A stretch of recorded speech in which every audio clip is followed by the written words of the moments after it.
Операция Плюшено мече вече 18 години се бори за детството и бъдещето на българските деца в неравностойно положение. Преди 8 години стартирахме менторска програма, която дава шанс за професионална реализация на талантливи младежи, които са лишени от родителска грижа, да влязат в университет или да се квалифицират и да започнат работа.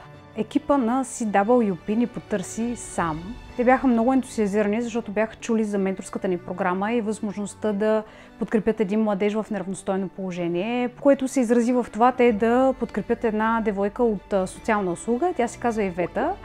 И благодарение на това партньорство Ивета всъщност успя да се подготви за матурите, за кандидатстване и днес вече е студент в Варна, в Икономическия университет, където учи бизнес мениджмънт.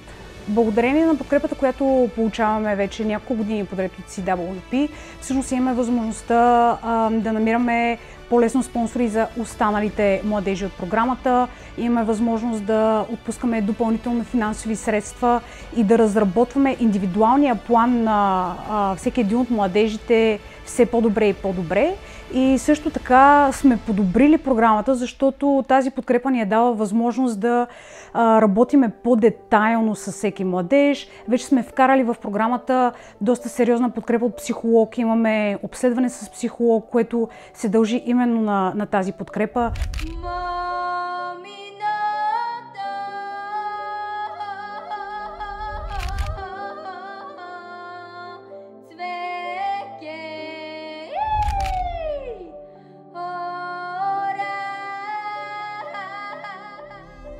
По този начин, с тази подкрепа, ние успяваме всъщност по много по-значим начин, в по-голяма дълбочина да подкрепим всеки младеж и ако някой иска да учи кулинария, ако някой иска да учи право, ако друг иска да стане професионален спортист или пък да преподава в училище след време, имаме възможност да изградим доста по-детайлен план, именно защото имаме компания като CWP зад гърба си и можем да разчитаме на тяхната подкрепа.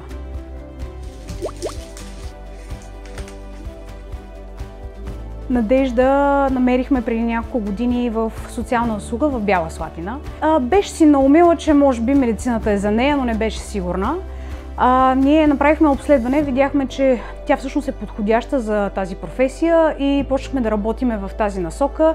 За 2 години успяхме да я подготвим и тя на днешна дата учи и работи като медицинска сестра в София, в Пирогов, където не само, че работи, ами когато влезе някой нов стажант, тя самата го обучава и му помага да навлезе в материята. Бих призовала компании с големи сърца и прекрасни служители да се включат, подпомагайки дейността на неправителствените организации, разбира се и дейността на Сдружение Операция Плюшено мече, тъй като без съществуването на екип, пък и финансиране за екипа, няма как хубавите каузи да могат да бъдат случени на пълен работен ден. Когато започнахме да работиме с CWP, всъщност рязко скочи броят на младежи, които участват в менторската ни програма и които намираме през годините, което е страхотно, защото всъщност има страшно много талантливи деца в България, които обаче ние, за да намерим и да подкрепим, трябва да сме тук в офиса всеки ден и да работим за всеки един от тях. Ние сме нещо като техни агенти. Призовавам всички младежи, които изпитват трудности, объркани са, не знаят на къде да поемат и се намират в неравностойно положение, да разгледат малко повече в интернет за това какво предлага менторска програма Скрити таланти на България, да мечтаят смело, да поддържат мотивация и добър успех и живот и здраве да кандидатстват за прием.